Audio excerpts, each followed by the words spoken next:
Hi, good afternoon. Thanks for joining this webinar hosted by the Board of Education Broadband Reimbursement Program. My name is Daniel Vogt. I am the school E-rate coordinator for the Idaho Board of Education, and this webinar is intended for schools and libraries and service providers and any other entity that participates in both the E-rate program and participates in the state reimbursement program, or the broadband reimbursement program offered by the State Board of Education. This webinar is being recorded, but we have a lot of information to go through. The FCC has announced some pretty big changes coming to the E-rate program starting in about a year and a half. And part of my job is being able to deliver that information to you in a way that's helpful, in a way that's resourceful, and that hopefully doesn't leave you with too many questions. And if there are questions, you feel confident, you know where to go to answer them. A quick note that as part of the broadband reimbursement program, we are prohibited from providing legal advice, and that's relevant because the E-rate program has several FCC forms, which in and of themselves include legal certifications. And so any information from this webinar should not be taken as legal advice, and this webinar is for informational purposes only. If you have any specific questions about your own situation, feel free to ask us. You can give us a call or send us an email. But if it is in regards to legal guidance, we would defer you to your own local counsel and local resources for those specific determinations. So, as I mentioned, today we're going to be talking about E-rate updates to the program sent down by the Federal Communications Commission. If you don't know, the Federal Communications Commission oversees and is responsible for the rules of the E-rate program, but it's administered by another party under them. So everything about E-rate comes from them. And that's going to take up the bulk of our time today. And after that, we'll have a couple friendly reminders about the state reimbursement program. We're here at the end of the fiscal year and reimbursements are on their way out, but it's always E-rate time somewhere. And so we're always looking forward to and preparing for the year ahead. Please submit questions throughout this broadcast. You can use either the chat function or the question and answer function. I will pause for some question and answer breaks as we go throughout, but please feel free to jump in while we're going along. And at those breaks, I'll pause and take a look at the questions in the chat or the questions in the Q&A and go from there. So, a quick reminder before we get too deep into the changes is a quick overview of the E-rate process as it is and as it will mostly continue to be. And sorry if this is repetitive for a lot of you, but I found it's probably going to be a better way to frame the rest of the conversation. So, the E-rate funding process, it's an annual process. E-rate only funds 12 months at a time, one funding year at a time, or you can think of it as one school year at a time. The only way that they will find products or services for school internet usage or school internet infrastructure devices like access points and switches is through an open competitive bidding system. Schools and libraries have to post a Form 470 or include a request for proposals with that Form 470 to detail what they want. And in that form, it should detail who to contact for questions about bids, and it should include instructions about how to submit bids and to whom to submit bids, and if there's any other specific instructions. As the bidding process goes along, schools and libraries have to update that same form if there's any new information that's relevant to all prospective bidders. And that's because the foundation of E-rate is that all funding requests are based on an open, fair, competitive bidding process where all vendors have access to all the same information So if there's any changes that come up or new details, it's expected that schools and libraries update their 470 with that new information for all prospective bidders to take a look at by the time they're expected to deliver bids. After that, you, as the entity, will evaluate all of the bids you received and plug it into a matrix that hopefully you included with your request for proposals that scores how many points for what category. And this helps you determine the winner in a fair, neutral way. In order to get E-rate funding for this contract, you'll then need to sign a final contract with the winning vendor, upload a copy of it, and use it to create a Form 471 funding request where you spell out in detail, line item by line item, here's what's on the contract, here's what's eligible, and here's what we would like E-rate to fund for the upcoming school year. After that funding request is submitted, it goes under a PIA review, which stands for Program Integrity Assurance. And during that time, reviewers will often ask additional follow-up questions and ask for additional materials, which might include the evaluation matrix or other bids that were received but that did not win, or communications with vendors as the process was going along. So the reason I wanted to share the snapshot of the E-rate process is because with the upcoming changes by the FCC, the process itself is not changing, but the container through which a lot of those processes is actually changing. So you'll notice that several of these points about communication and document uploads are now highlighted in red, and these are going to be the main changes coming down the line. A container to hold the communications about prospective bidding, a container to hold the bidding documents that come from service providers that schools need to provide to vendors, and then finally a container for all of the other evaluation materials that are created that leads to a contract, that leads to a funding request. So what's changing? Well, on April 30th, the FCC commissioners had their monthly meeting and voted 3-0 to adopt an order that directs USAC to develop a competitive bidding portal starting for funding year 2028 requests. So this competitive bidding portal would be a new requirement for all E-rate requests beginning funding year 2028 and beyond, or to put it another way, for any services and products used with school year 28-29 in mind.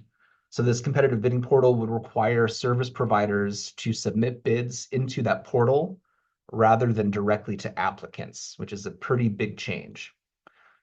Similarly, it would require applicants to upload proactively all of the bidding evaluation and vendor selection documentation, communications, everything that goes into that decision into this bidding portal. As such, it means that this bidding portal will serve as a document repository for each contract that gets bid out and that gets considered for funding. And for USAC and the folks that review these requests and have to approve them will mostly serve as a document repository for them. I will talk very briefly about how this bidding portal came to be. It seems like it probably came up out of nowhere, and it feels like it did, but this is actually something that's been growing and has sort of been in the oven at the FCC for a few years.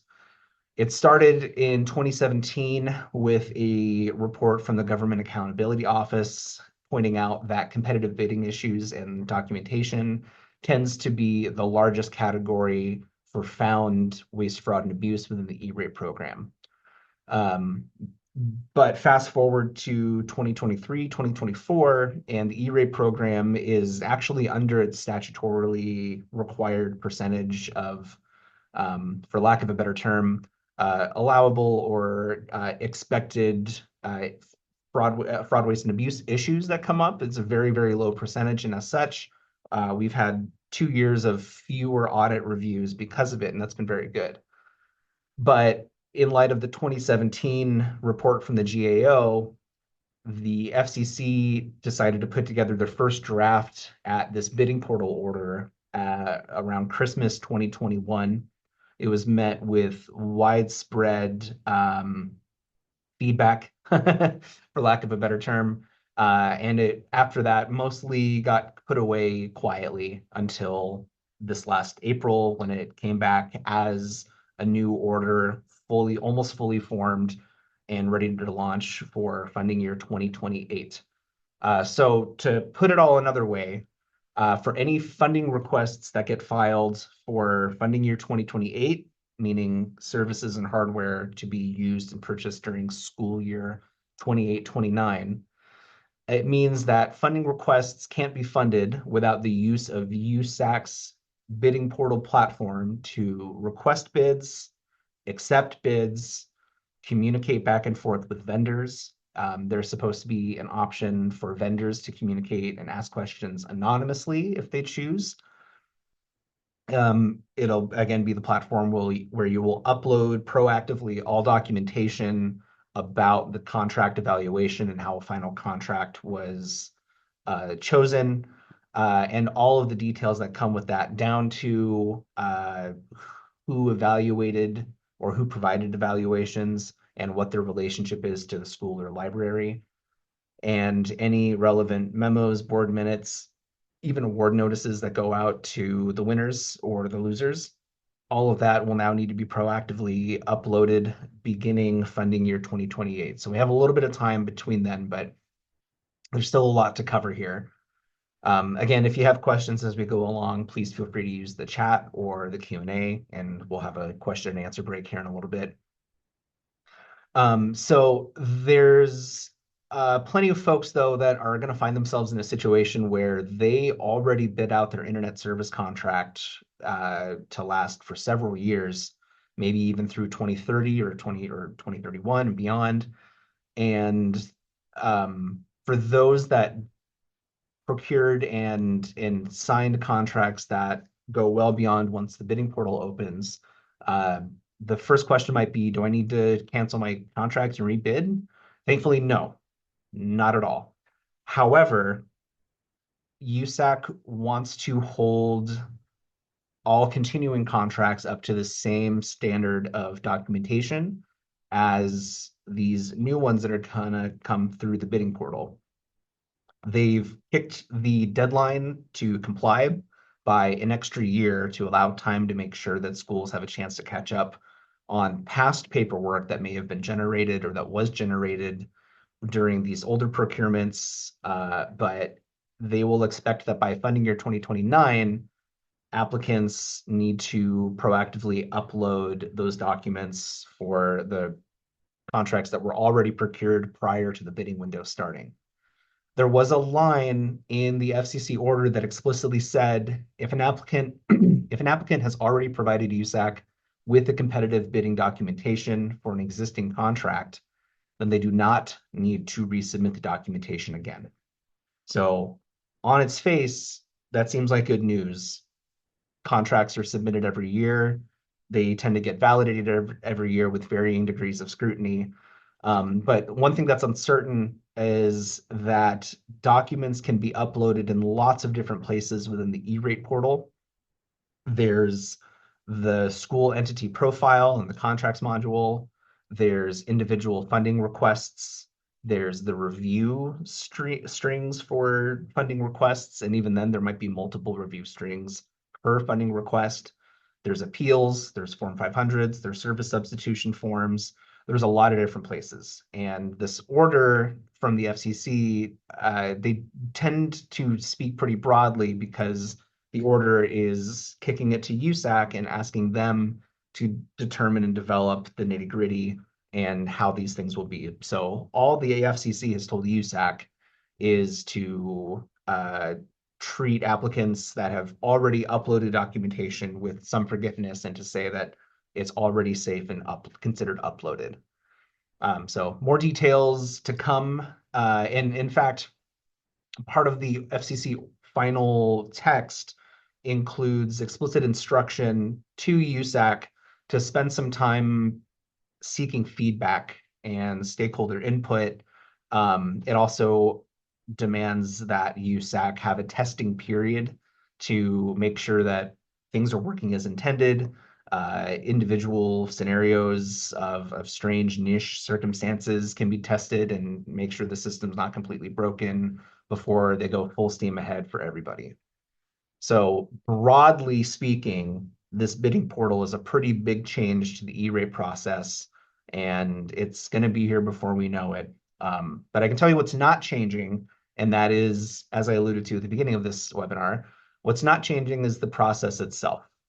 So things that are already present with the Form 470, like updating it with updated communication from vendors, you'll continue to do things like that already. Idaho procurement rules, which I'll get into in a few minutes, those obviously are the FCC can't change those, but as it stands, the Idaho procurement law steps that schools already take and put it under consideration are not significantly impacted by this.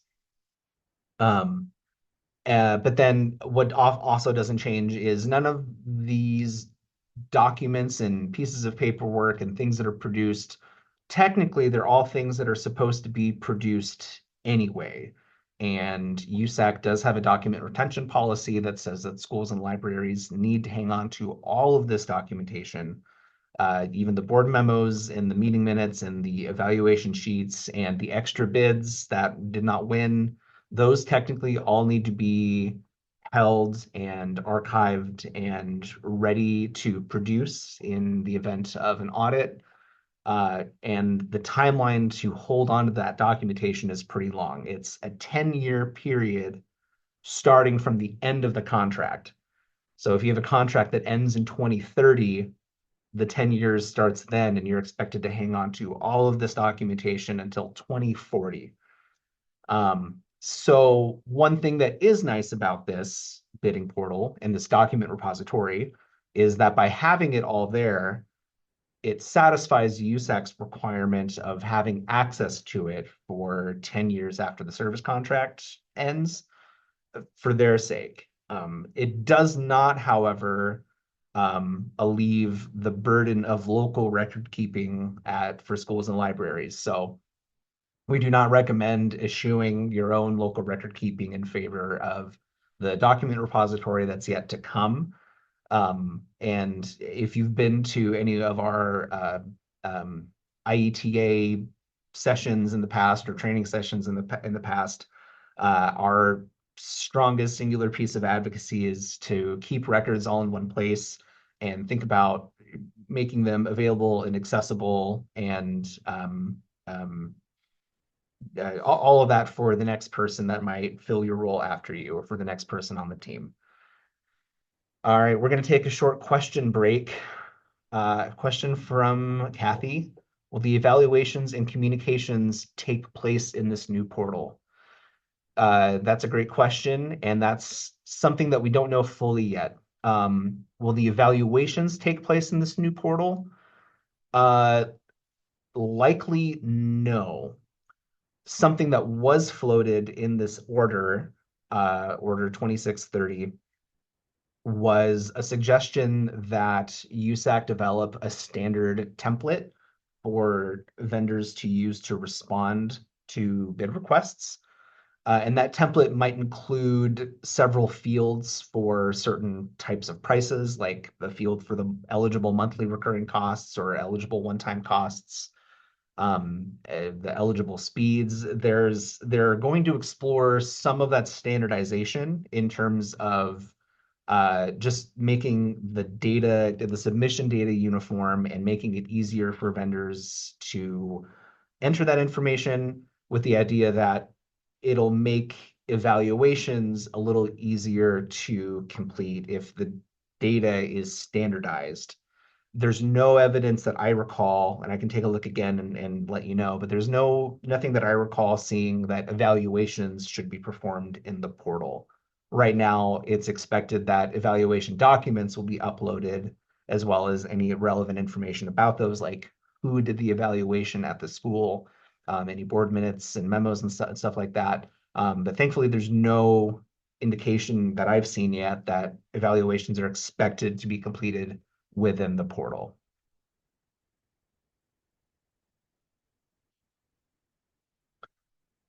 So, as I mentioned, this bidding portal is intended to launch and coincide with funding requests for funding year 2028 or school year 28-29. And like I said, that might seem far away, but it'll be here pretty quick.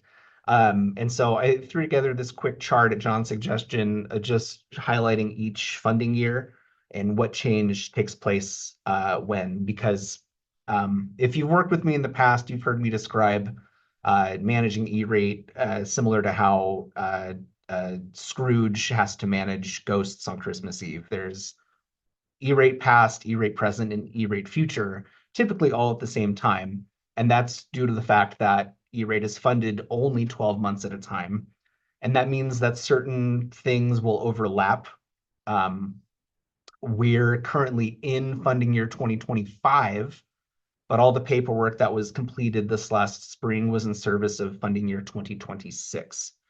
I might email you though and remind you that reimbursements need to be claimed for funding year 2025, but reimbursements can't be claimed for 2026 yet because we're not physically present there, but there's other paperwork that needs to be done for 2026. And so if that means that if the bidding portal is launching and expected to coincide with funding year 2028, that means that ideally the date on the calendar when it launches will still be 2027. And that's so that there is time to utilize the bidding portal in preparation for funding year 2028. I'm going to switch over to a sort of a graph to sort of better illustrate where we're at with this. Oh, and my animations did not keep. I am so sorry. This is a fire hose of information. So we have two lines here, a black line and a blue line. The black line is funding year 2025, which begins July 1 of each year and ends June 30th of the next year.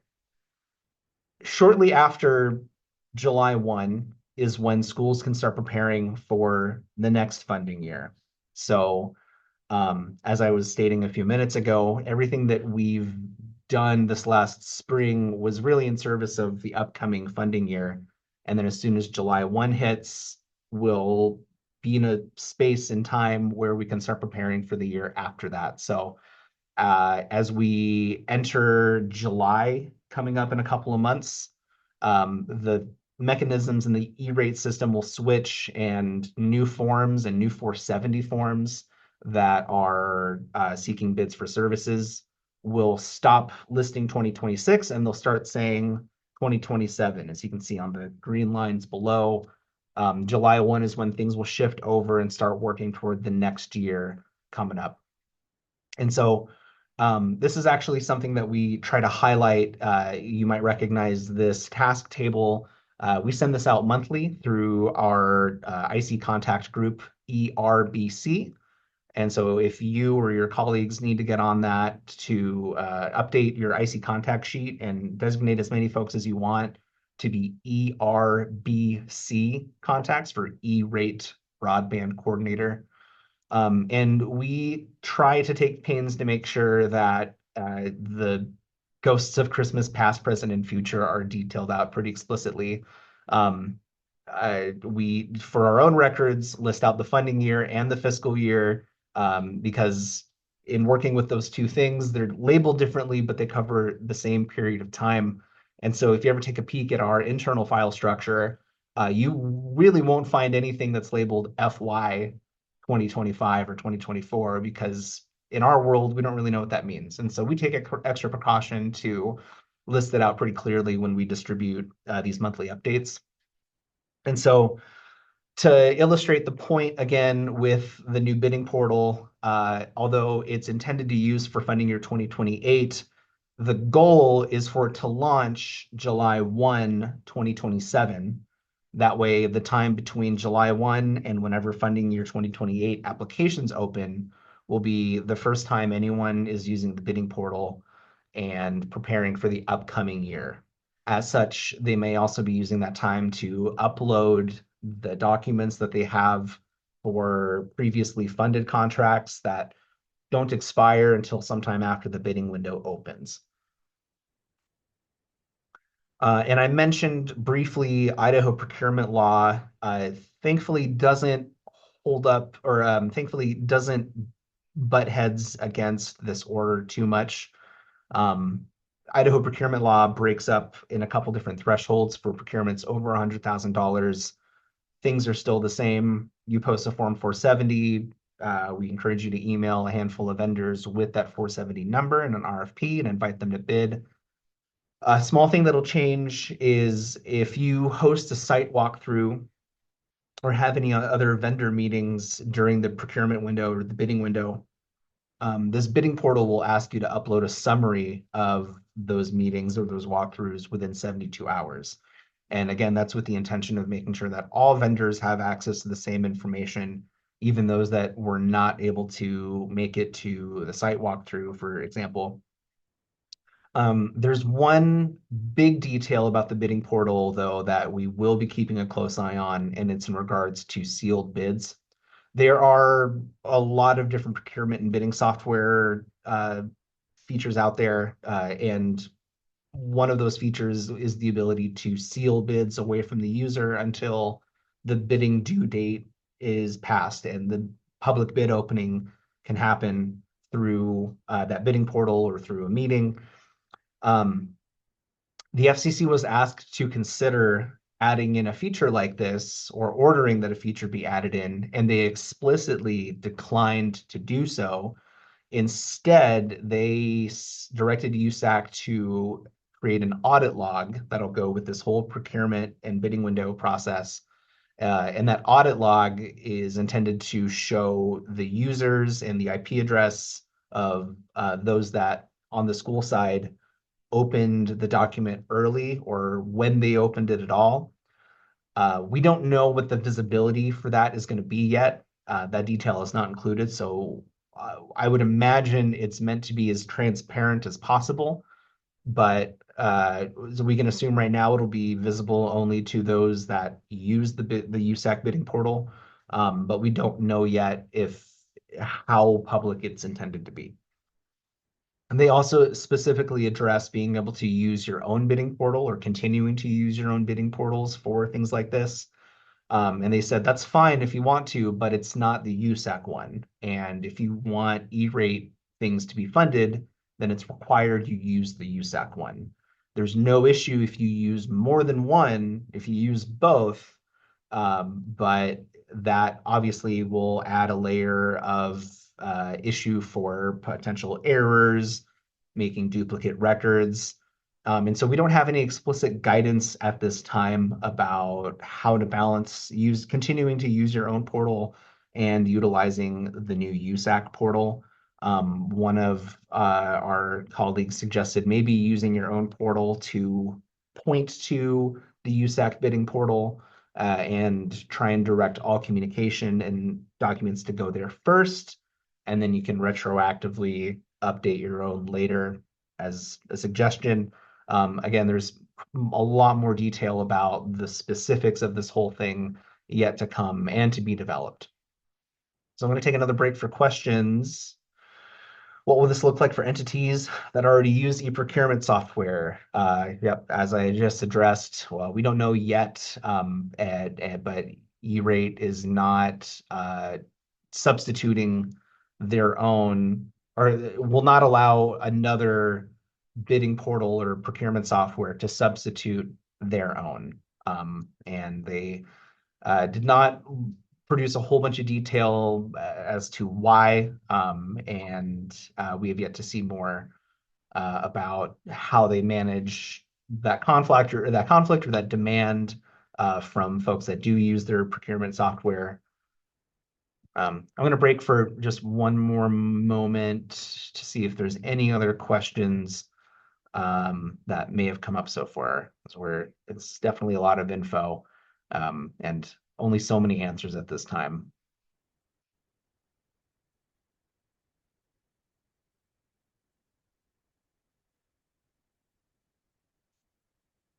All right, if I see any more questions, then we'll certainly break and address them as we go along. We only have a few more minutes left, probably about 10 more minutes left. In addition to the bidding portal, which is a huge change, the FCC order included a few streamline things. Oh, sorry, we got one more question. Do you think they will give us a preview of the software before it goes live? Yes. So part of the order explicitly tells USAC to spend time gathering feedback, and I wouldn't say it tells them to develop it alongside stakeholders, but it adds a seat for them at the table in developing it from the ground up and in testing it before it goes live. I believe we're still pretty far away from that. I can imagine USAC is currently getting their developers together or their contracted developers together to figure out the roadmap for the next year and a half, 2 years. I would hope we hear something about that soon in terms of starting to deliver feedback and putting together the rules of the road for this bidding portal. Honestly, I wouldn't imagine it happening any sooner than this fall when they start their in-person training periods and they start focusing their webinar energy on the bidding cycle and preparing for the upcoming E-rate year and the administrative window when you can make changes to your E-rate profile. I would imagine around then is when we'll probably start getting some requests for feedback or invitations to ask questions. And we also don't know how open they are going to be with that, if it'll be um, to select stakeholders or if it'll be a completely public webinar. I can only imagine the volume of traffic they would get out of that. So that remains to be seen. Thank you for that question. So along with the bidding portal, there were a handful of other streamline changes that were included in this bidding portal.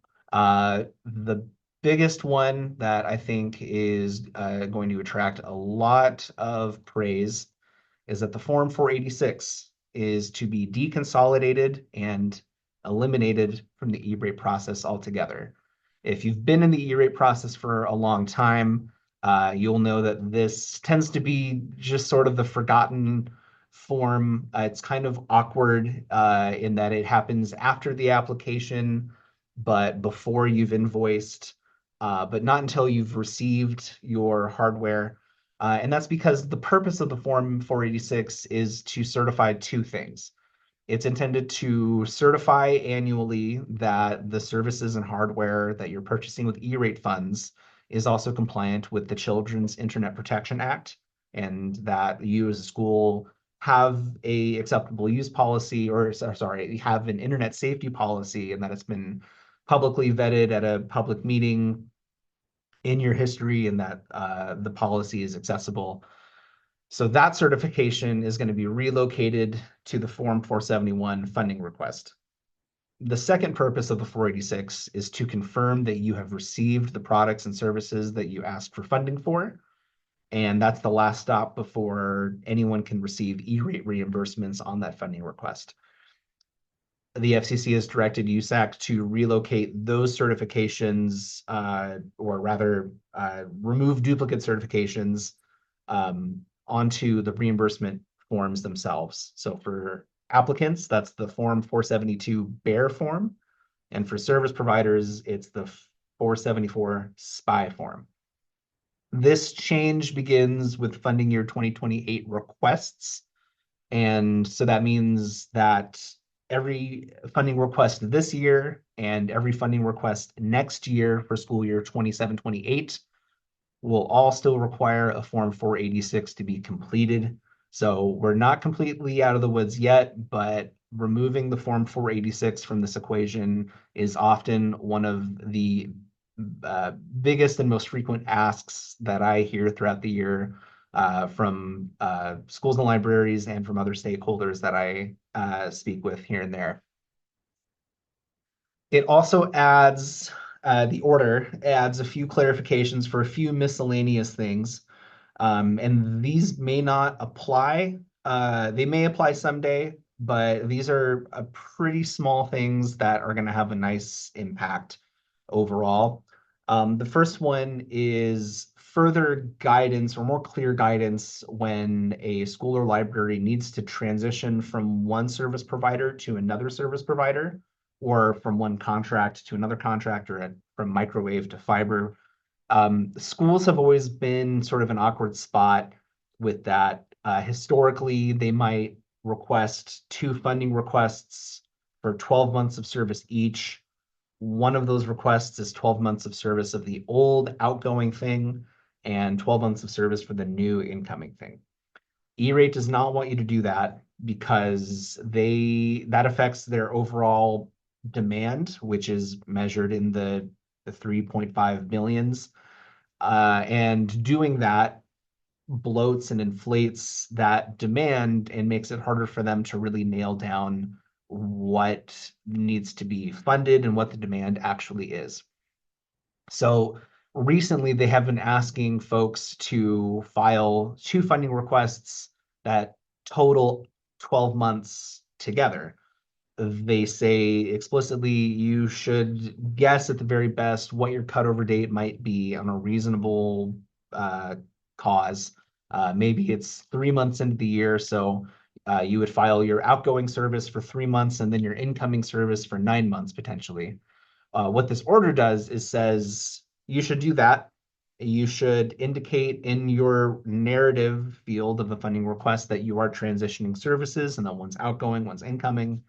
But what this order does that's huge is it gives USAC permission to update the funding for when the cutover date may change. So, for example, if you filed 3 months of the outgoing and 9 months for the incoming, on paper, that's great. But then in reality, let's say it takes 6 months instead of 3 months to cut over to the new system. The FCC is now giving USAC permission to increase the funding commitment for the older one, or maybe increase for the new one, depending on how it evens out, once the cutover is made and confirmed. Previously, USAC was only stuck and could not issue funding commitment increases. But with this, as long as it's plainly stated in the narrative that a school is transitioning from one service to the next, and the Form 500 is made to correct it, then USAC now has the permission to increase funding to match what the actual service cutover dates were. So it's a small thing, but that doesn't affect everyone every year, but it's going to help out a lot of people throughout the years. And we're really excited about that change. Another small clarification that they made is that you cannot presume the due date for a Form 470 if it has no due date written out anywhere. We generally encourage folks to use an RFP where you can list out all the details of your request for proposals, including the due date. But there have been applicants in the past that deal with spam bids and stuff that comes in way late, and that service provider argues, well, there's no due date and this is still valid. You need to consider my bid.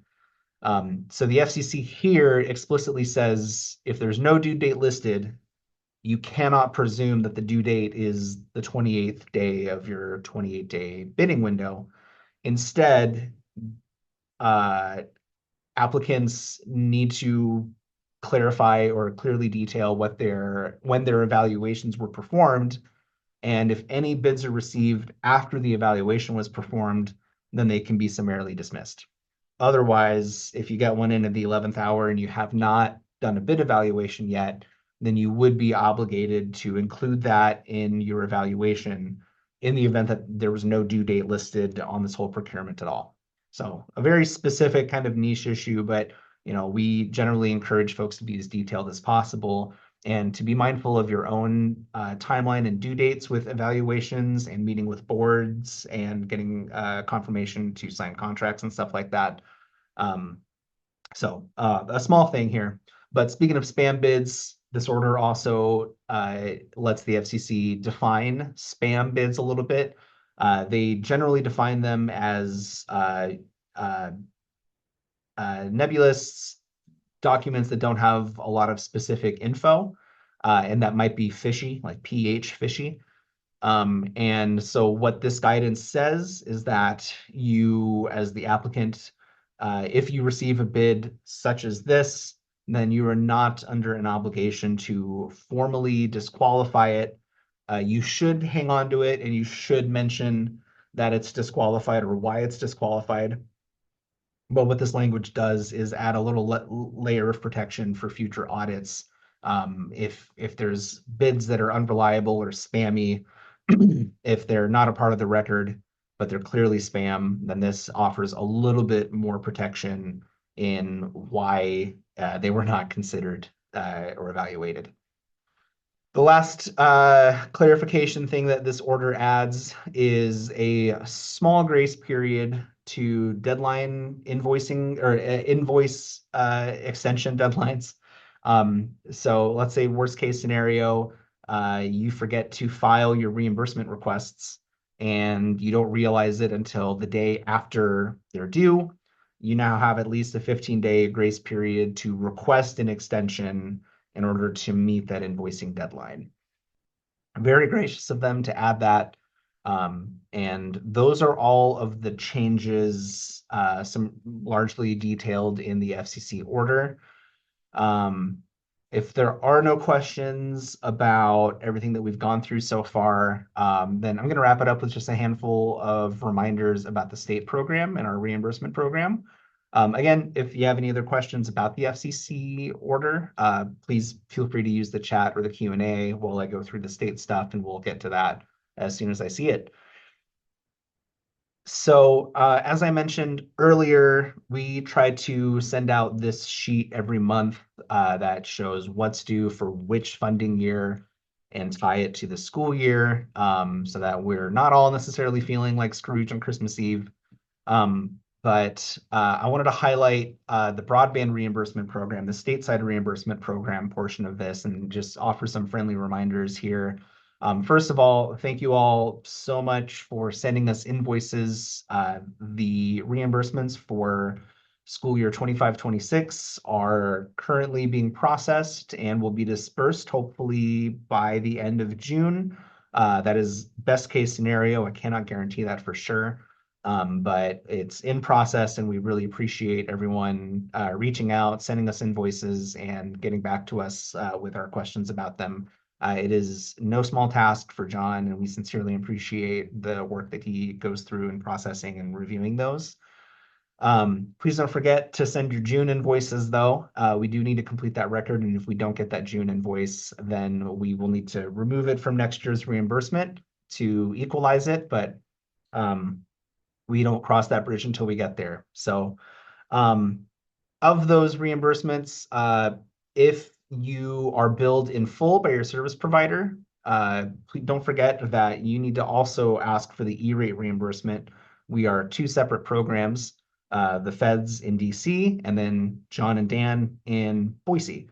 And the deadline to request E-rate reimbursements is October of every year. So for school year 25-26, it would be this coming October. And we urge you to claim those as soon as you can so that they're not missed. It's tough seeing stuff get missed every year, inevitably, and it is preventable. For state reimbursements, though, for the upcoming year, again, nothing has changed on our end or how you can qualify for state reimbursements. Friendly reminder that they're only applicable to Category 1, so internet services and wide area network services.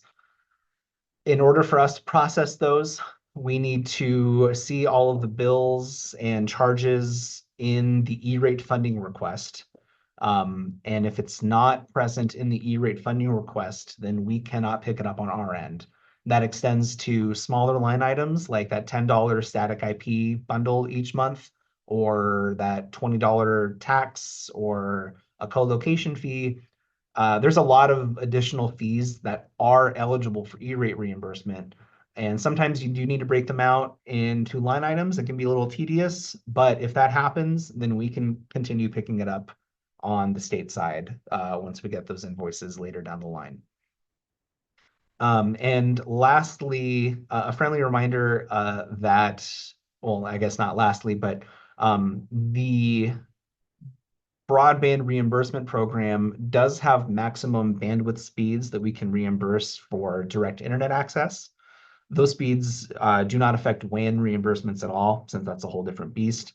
But if you check out our broadband page on the website, you will see our maximum bandwidth reimbursements that we can reimburse for. They're based on the size of a school's user base, which includes staff. And one of the ways that we, as a program and our oversight committee, determines what those maximum reimbursements can be is through our bandwidth reporting aspect of this program. So part of the legislation that enables this whole thing does include a mention that schools should be reporting their data bandwidth usage, just the speed throughout the day of traffic coming in and out. And we can set up a tracking sensor that feeds that data to us automatically. Again, the only thing that captures is like the speedometer data of the internet access coming in and out, measured in megabits per second or gigabits per second. And we don't track anything else other than that. But by tracking that and collecting that data during the year, that allows us to approve faster speeds because we can see the need for higher bandwidth. Most importantly, though, it helps us demonstrate to the Idaho State Legislature that this program is working, that this program is cost effective, and that they should continue to appropriate funds for us each year and continue supporting it.